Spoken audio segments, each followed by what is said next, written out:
Hi, everybody. Welcome to another episode of Get Into It with Gila. I'm Gila Glassberg, your host, registered dietitian and intuitive eating counselor.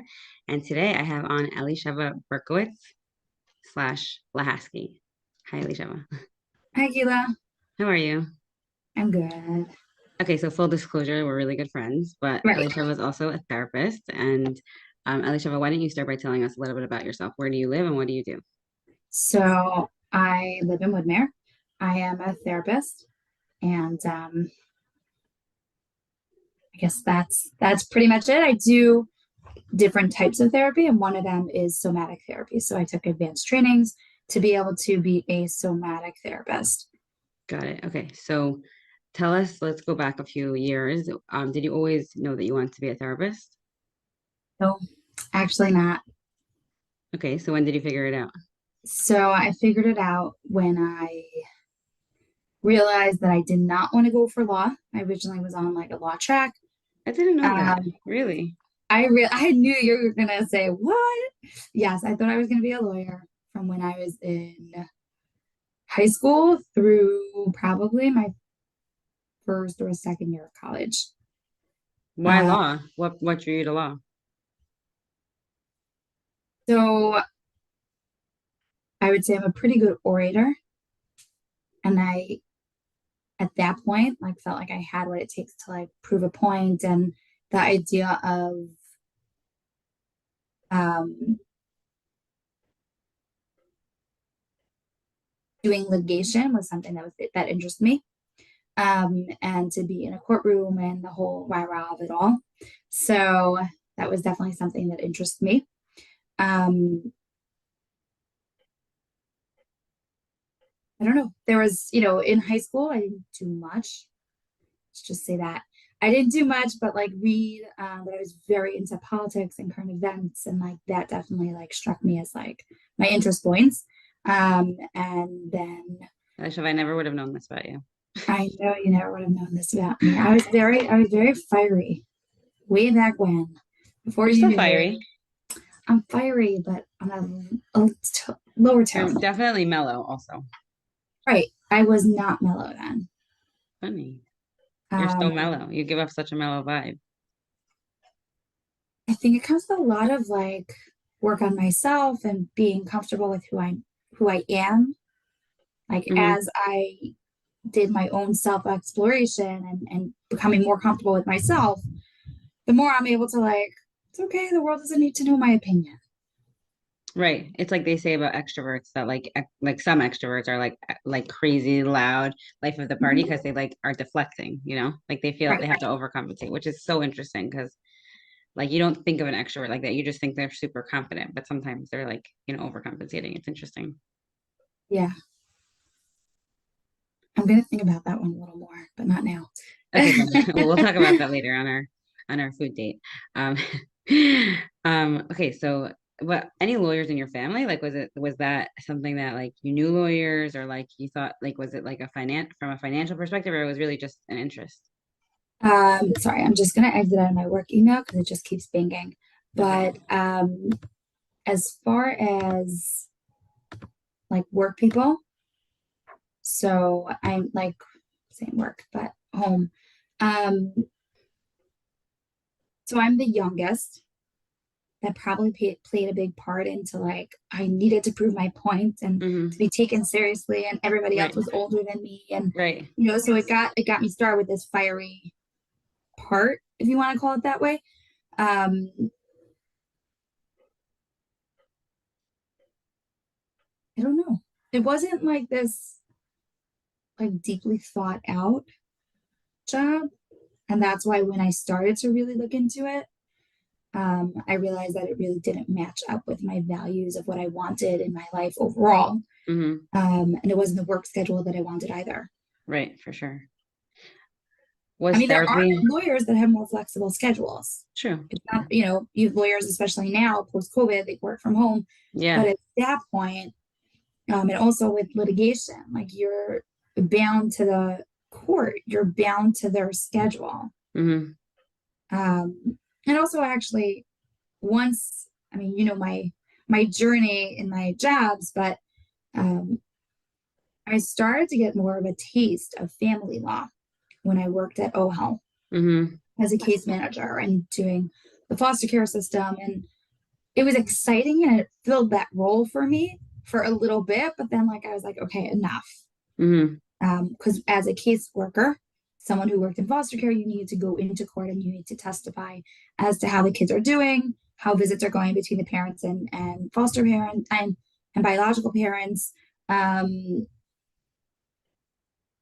and you have to really testify to the children's, like, I would say, social, emotional, and academic and overall wellness. Mm-hmm. That's really interesting. Yeah, You like that? I enjoyed it, but it also made you realize that, like, whatever you see in court and all the litigation, a lot of it's like played out, like prep. Like we were prepped to go to court. We were prepped to present. We were prepped to testify into our notes. Mm-hmm. Right. So in some ways, it's not like, oh, they're calling me up and I've never seen that document before.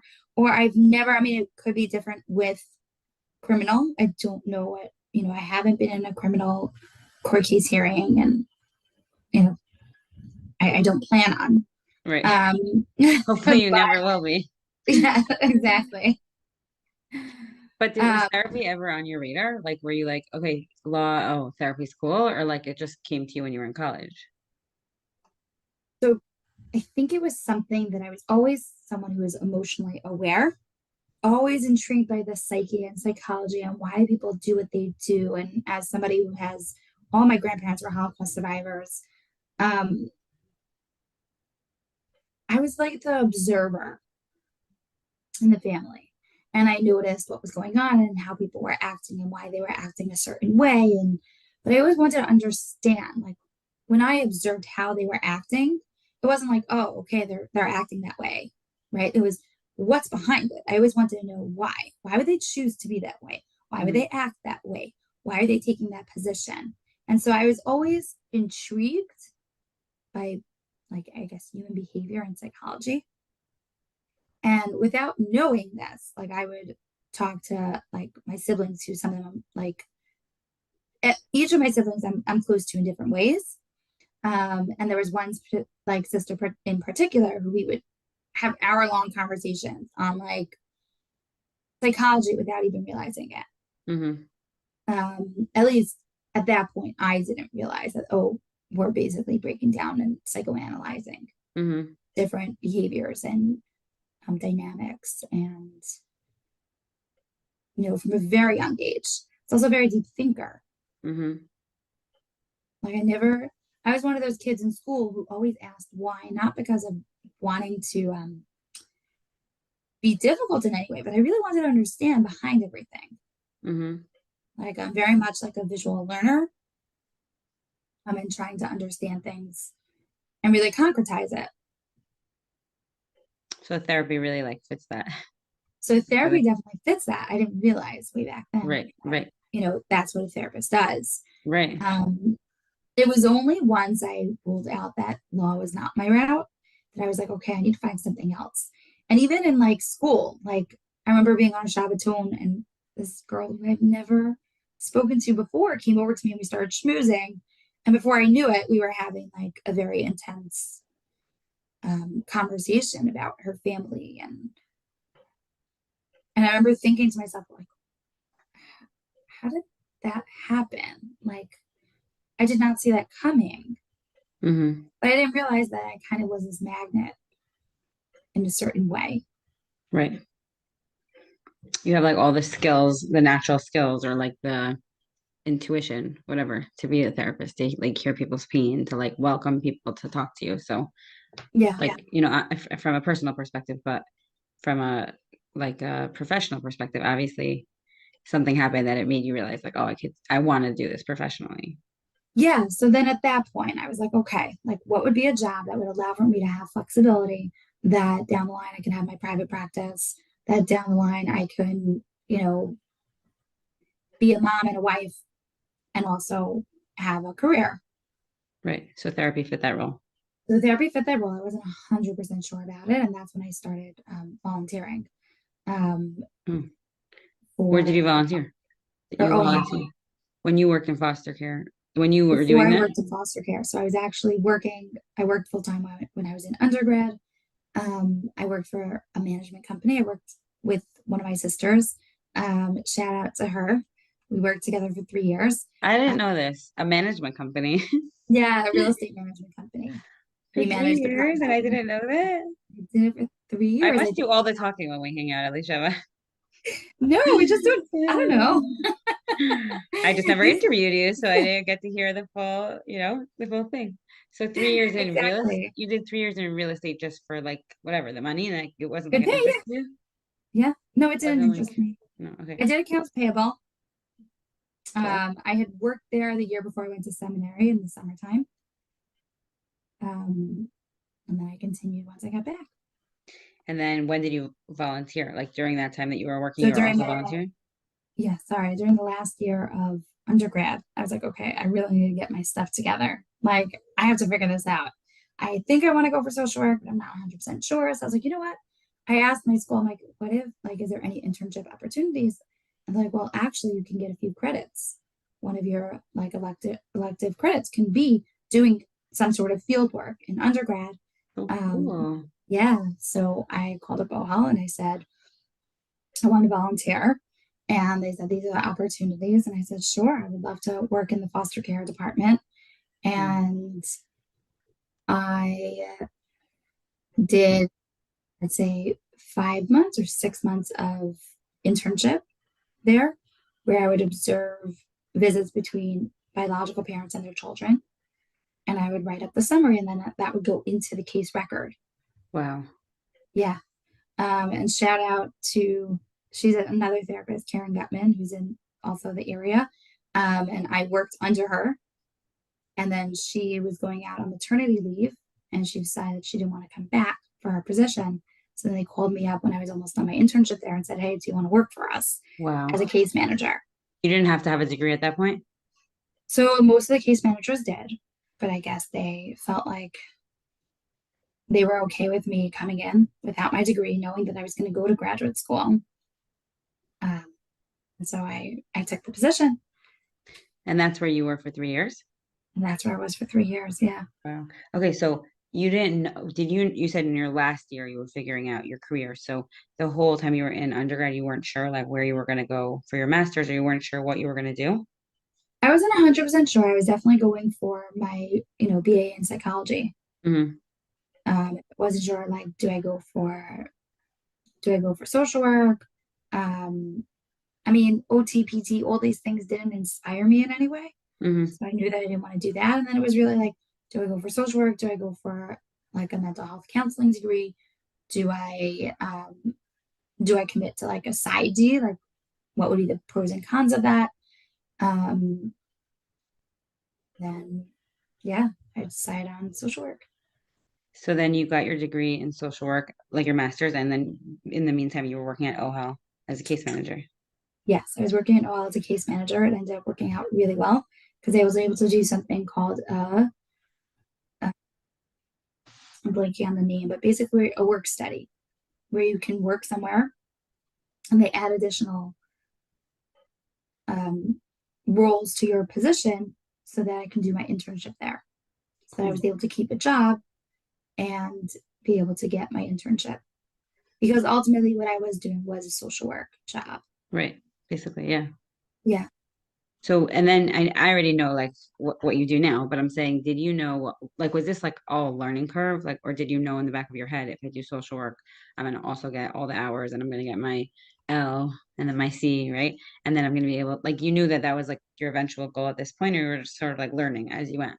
Yeah, it definitely was. I mean, I'd be lying if I didn't tell you that like during there were two parts, right? So there was figuring out my career and also when I decided I wanted to go for social work, right? So then there were moments in my life where I went for therapy and that it was inspirational to be like, wow, I can be that somebody in somebody else's life that can bring them from point A to point B.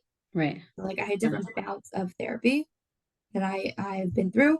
And so that definitely was also a deciding factor of like, I can see myself doing clinical work. I can see myself being a therapist and meeting with people individually. I think that there was what I was ultimately looking for was a job that wasn't a like kind of rote job where For like sure. you do the same thing again and again, Right. rinse, repeat, and that's Right. it. Like Right. some people, that's fine because other areas of their life are exciting and that can be Right. the way it is, right? Like my husband's an accountant. Right. I cannot imagine what it's like to sit in front of a computer and look at spreadsheets all day, but he is happy to do that. Right. Right. To me, it would be like, oh my gosh. And I did that. I did do the road for 3 years while I was working in a management company. I Right. did accounts payable, and that was like it paid to do it because I was getting a nice paycheck. Mm-hmm. But I knew that that wasn't my end goal. Like if I had to do that for the rest of my life, I would really find it difficult. Right. And For so I sure. think the idea of doing something where it's not everybody's the same, everybody's so different, Right. right? And meeting somebody new. And I love people.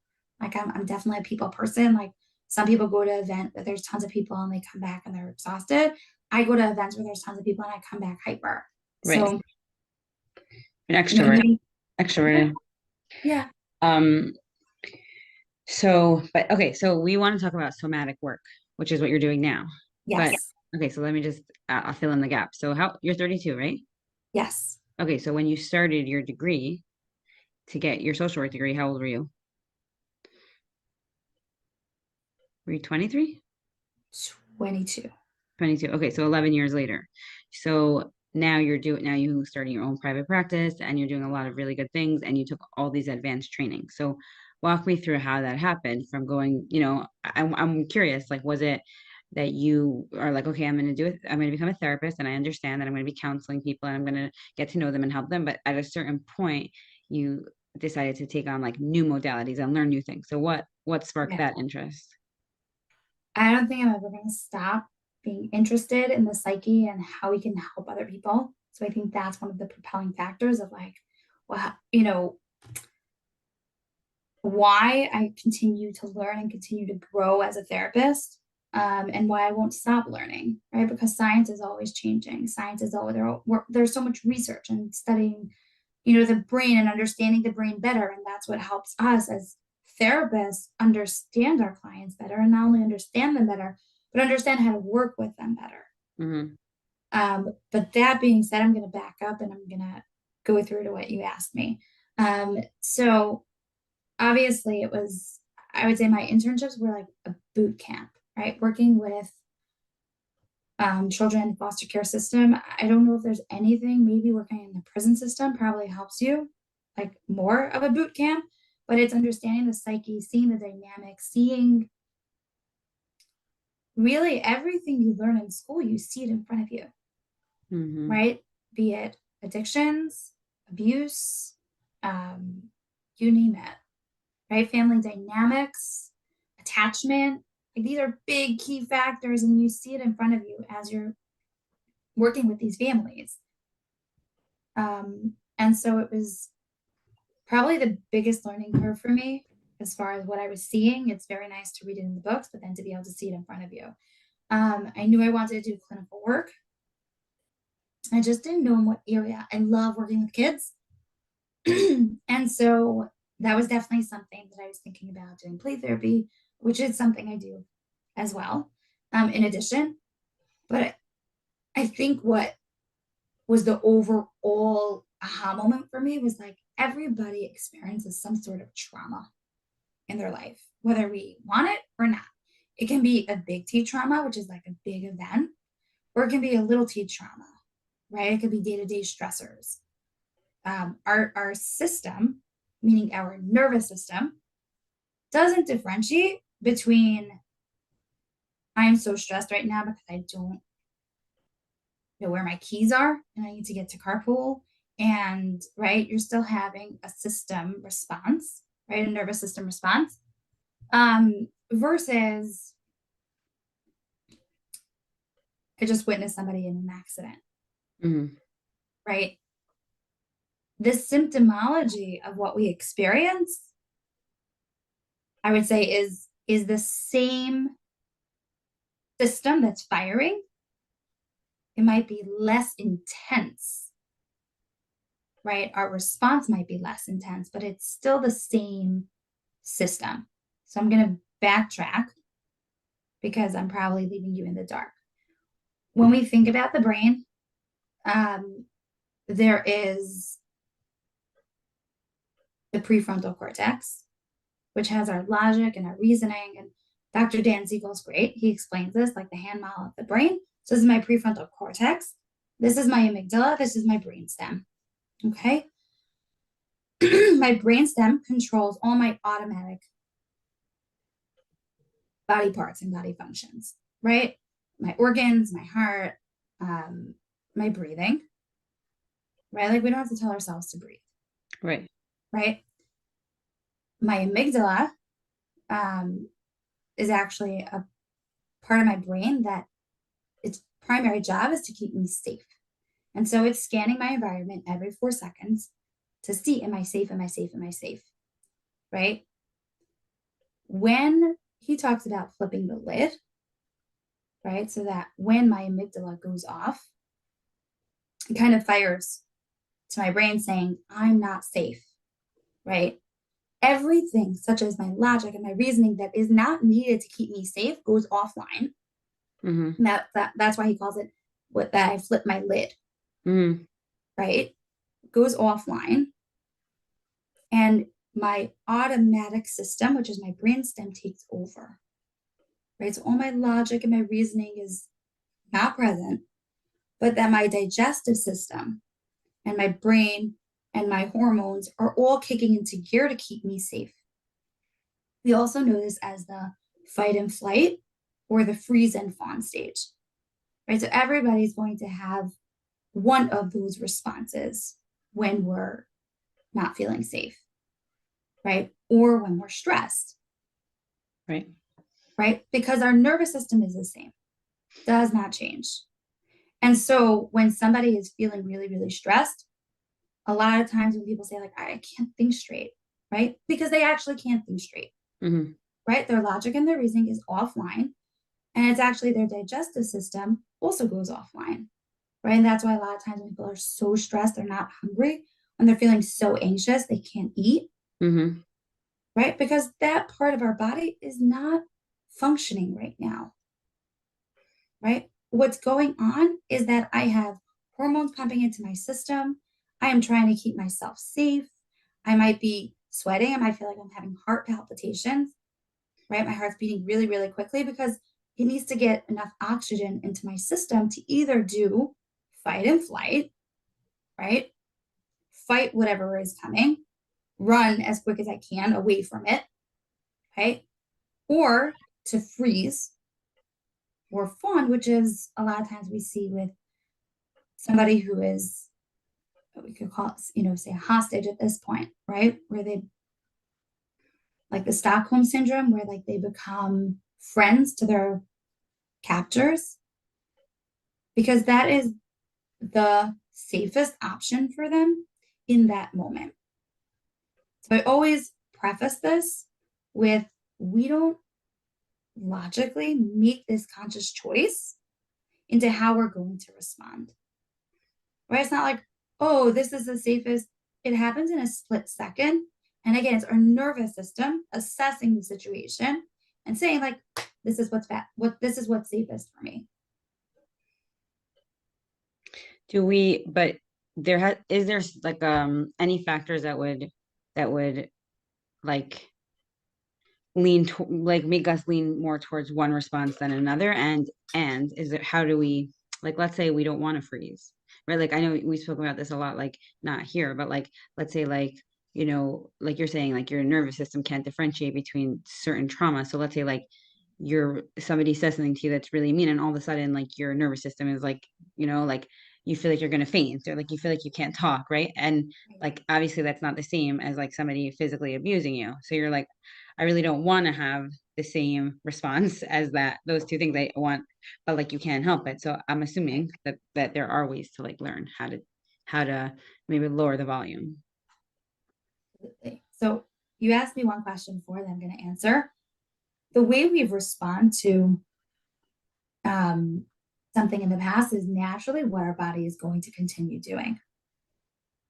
right? So most people, when I meet with clients, I ask them, what's your MO, right? What's your go-to coping mechanism? Because most of the time, people don't just fluctuate between like, oh, today I'm going into hyperarousal where I'm Mm-hmm. anxious and overwhelmed and yelling and, having outbursts, or, and tomorrow I'm going into zoning out, Mm-hmm. right? I said hyperarousal and hypoarousal. Just want to explain because I'm using words that I'm used to using, and I'm realizing that other people listening probably don't necessarily know what I'm talking about. So, another word for flight and fight is hyperarousal. It sounds how it is hyper. Our body goes into overdrive in that we might be like have outbursts, anger, aggression, um, feeling more anxious, feeling more irritable, but that we're still very much connected to our emotions. In that maybe we're not noticing it in the moment, but that our response is with some sort of emotion usually. Whereas the freeze and fawn, we actually disconnect from our emotions. And so we might become numb, kind of like despondent, doing things by rote. A lot of times we get like monotone when we're answering people as they're talking to us, like whatever you want, something like Mm-hmm. that. Yeah, no, that's what we're talking about. And kind of doing things just because like maybe it's a list that we have to get through, but not being connected to the people around Present. us. We're not Yeah, present. We're not there. We're like we're not disassociated. there. Right. And some people, like, this is where dissociation happens also, where they're totally disconnected. Sometimes people dissociate where it's just like a fuzz. I would say kind of like we're like it's zoned out, but it's like fuzzy, but we're here still in the room. Sometimes people dissociate where they're watching themselves from afar. There's different types Mm-hmm. of dissociation. Some people, they're just like spaced, Mm-hmm. they're very spacey. Okay. And then the second question. So remind me, the second The second question. question is like I was saying before, there's like, little big T, little T. Mhm. And like sometimes we're not happy with the way we know we're going to respond. Like, Yeah. whatever, a family member makes a comment and like they always make the same comment. And you're like, okay, this time I'm not going to get angry. And then all of a sudden you're like, now I'm gonna die, like, and you're like, I don't really Right. want to feel like that every time. Like, I want to regulate. Like, Right. I'm assuming Right. that's what you help people do. And maybe that's a Yeah. segue into the somatic. I'm not sure. I don't know. Right.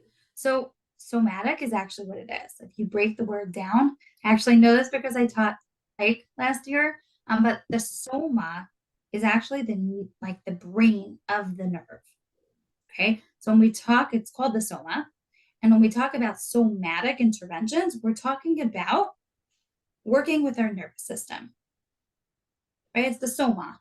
Hmm. And by learning how to regulate our nervous system, I can do what you said, right? I can teach my system that it doesn't have to be that way. It doesn't have to respond in that specific way, right?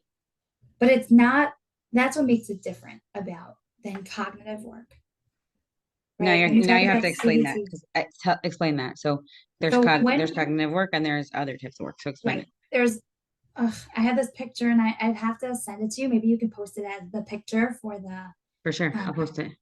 but it's when we talk about the brain, right? There's the right brain and there's the left brain. Okay. And now I'm scared that I'm getting myself mixed up here. But the left brain, I'm trying to pull up the picture, but the left brain, I'm going to double check this as we speak. Here we go. Yes, I'm right. Okay. So the left brain is actually this picture. I don't know if you'll be able to see it clearly, but it's really cool. It's a great picture. I see it pretty well. Okay. So the left brain really like it is detail oriented. It's more of the academic part of our brain. It's logical, sequential, rational, controls the math and the science and, um, words, language, present, past, knowing. Like these are the parts of the brain that it really controls, and it looks quite neat. So the picture of this brain, it looks like little cubicles, right? And everything goes in nice and neatly, right? Whereas the right brain is actually, it controls more of like the creative part of our brain. It really looks at the bigger picture, more of intuitive, sensing, feeling, um, like really we're able to use our imagination. And so when we talk about different types of therapies, the cognitive therapies work from more of a left brain,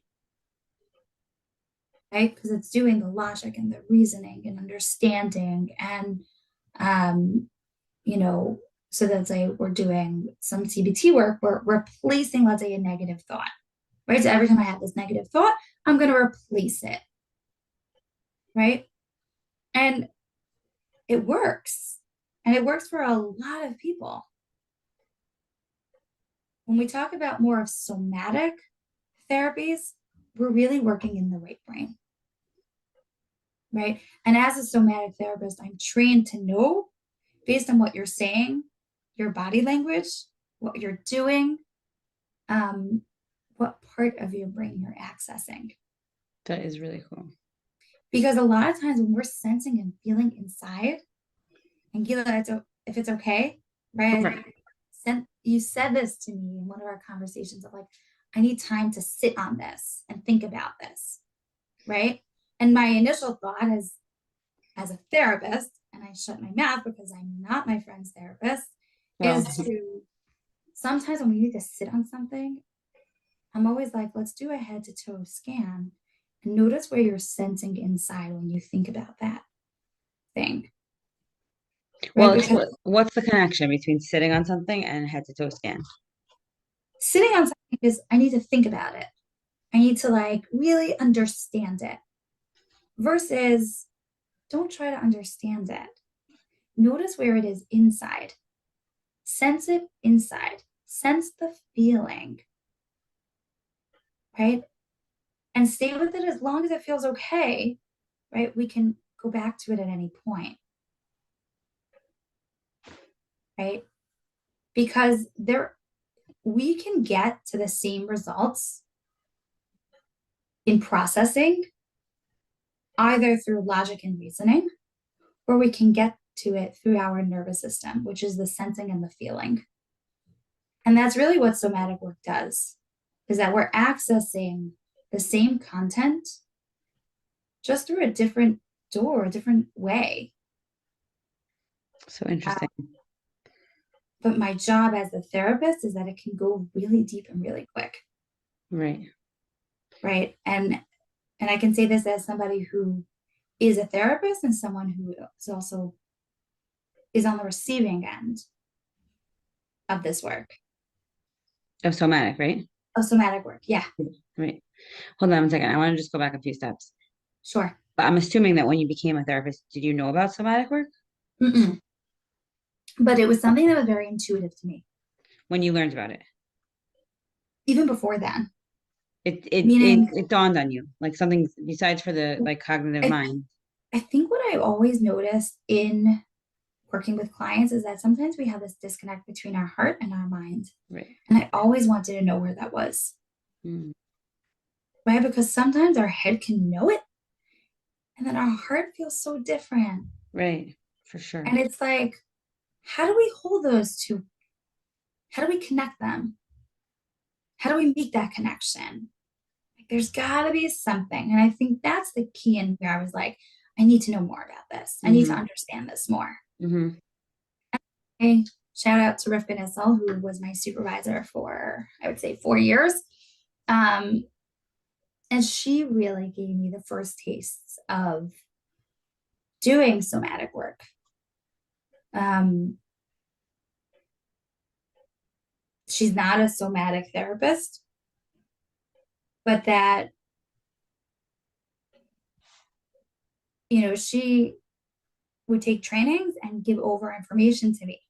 And so big names like Janina Fisher or, the polyvagal theory, right? These are systems that really do a lot of research, did a lot of research, or that research was done, and then this modality or understanding of our nervous system came about. And so they published work, and they now, there's a whole polyvagal theory of understanding our nervous system. And then there's, so that was Stephen Porges. And then, different therapists then took it and broke it down. So like we have the knowledge of the brain and how our nervous system works. Well, then how do we break it down into day-to-day therapy, providing therapy for clients with this system, right? And so then Janina Fisher was one of those founders who took it and made it very applicable to therapy. Is it new? Is it newer, somatic? I would say it's definitely not new. We have Peter Levine, who's been doing this with war veterans for years. He's also, the father of, considered one of the fathers and founders of somatic therapy. There's different types, I would say, of somatic therapies out there. There's somatic experiencing, there's somatic interventions, there's, but it's all working with the same nervous system. And anybody who's a therapist is going to be working with the same nervous system. Right. And so, there were a few pieces of when I was, just starting out as a therapist, is that I knew I wanted to get a very good foundation in trauma work, because that's essentially what we see day in, day out, right, in our sessions. Mm-hmm. Trauma could be, again, something that's a big T and something that's a little t, right? And nobody knows when something's going to happen to them. Right. Right. And two people can experience the same event, and one person can have, long-term effects from it. And some people, it's just, okay, like that happened and that's part of my life. Mm-hmm. For sure.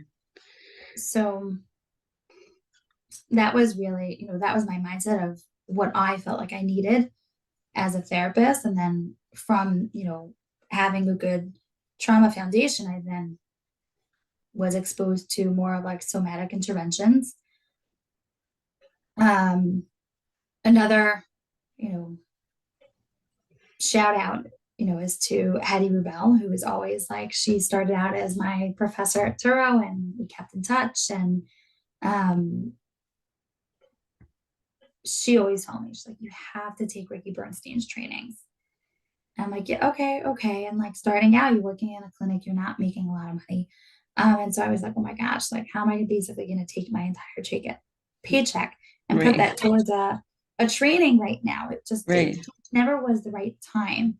But I consistently sought out training that educated me in different areas, whether it was grief and bereavement, or it was whatever it may be. I had my fair share of different roles along the way, working with teens at risk while working in the clinic, and then getting the opportunity during the height of COVID to put together a training on trauma-informed care for teachers, and presenting that to teachers. And I realized, like, wow, the world really doesn't know so much about this, mm-hmm, and how the brain works. Mm-hmm. And I think that intrigued me even more. Where like I was able to spend 5 months putting together a training. And this was based on Peter Levine and Janina Fisher and all of this. And yet, like when I trained and I went into schools where you have teachers who are teachers for years and years and years, and they were looking at me like, wow, this answers so many questions. Like we know what we're looking at. Right. And so that's when it really hit me, as far as like, I need to go, like, I need to do this. It's kind of like a calling. The training, you mean? Yeah. You're doing the training. So you did it. Yeah. You did that. I did it. So I did 3 levels. How long did it take you? It took me about like a year and a half to get through her trainings, but I continue to get supervision from her. Wow. So she's How a rock star. how long have you been practicing like somatic work on Um, clients? I would say, I definitely started practicing somatic work, but not as like a somatic therapist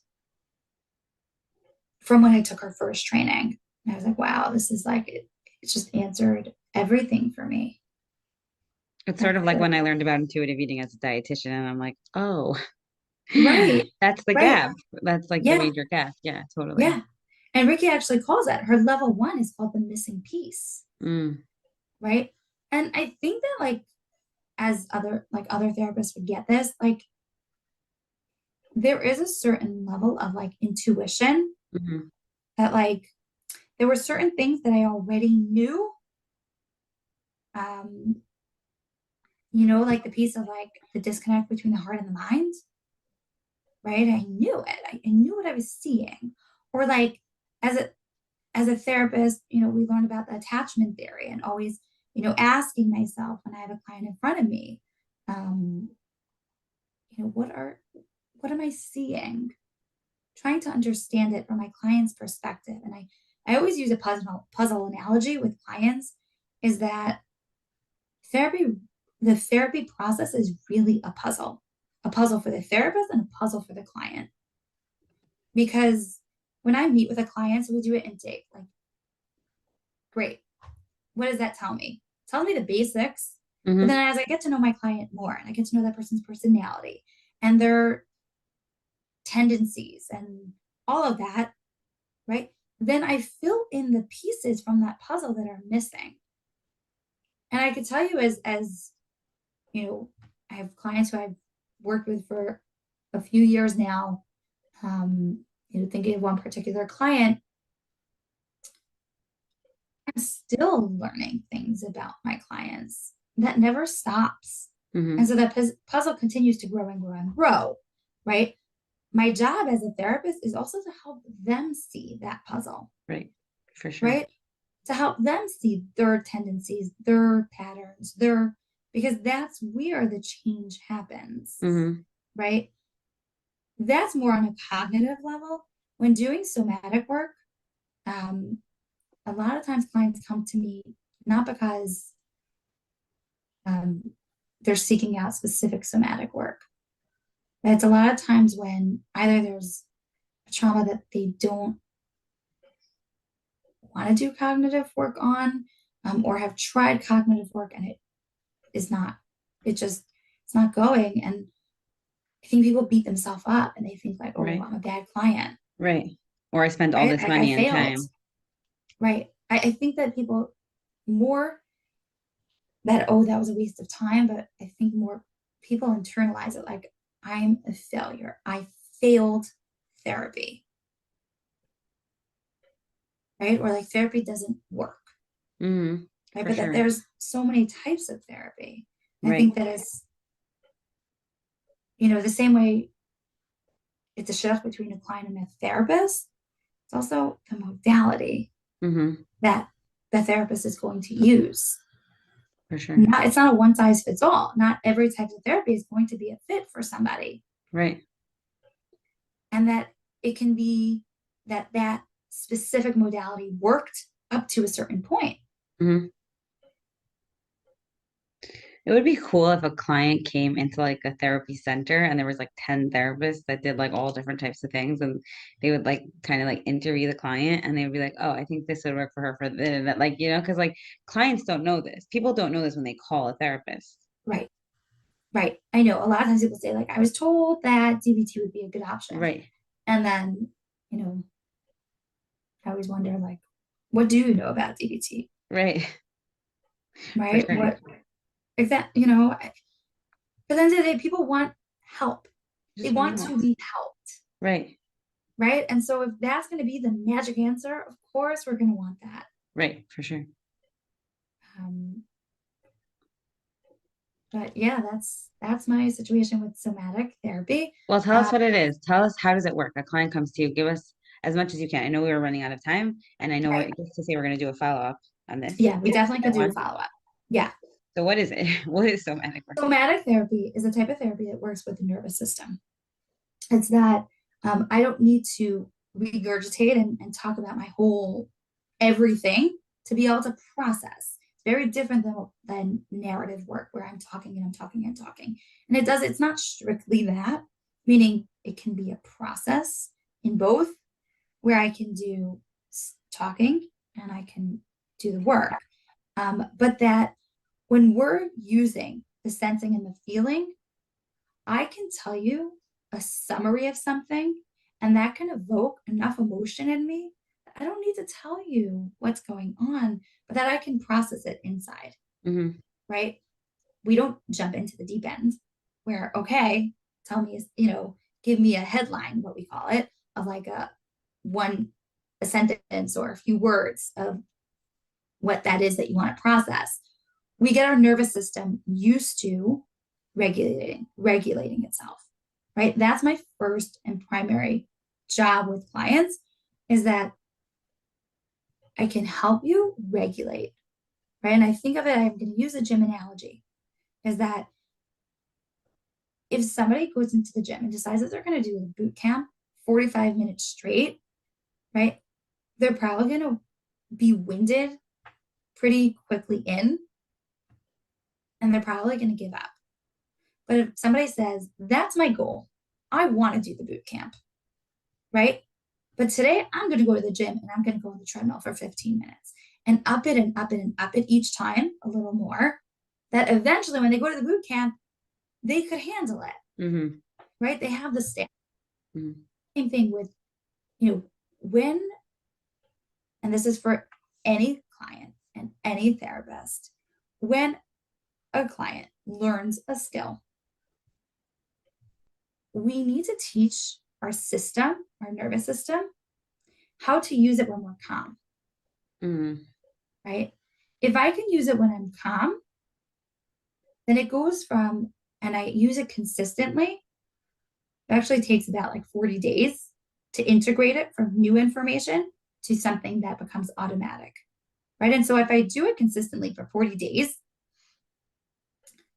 then when I'm feeling the slightest bit stressed, I can then call upon it. But I can't expect myself to use it in a boot camp when I've learned it 3 days before that, Right. right? I need to use it consistently. And then once I feel like it's actually something that's automatic for me, so then I can use it when I'm stressed on, let's say, a scale from 0 to 10, a 2. Once Mm-hmm. I've successfully used it when I'm stressed at a 2, then I can go on to use it at a 3 or a 4 or a 5 or a 6, right?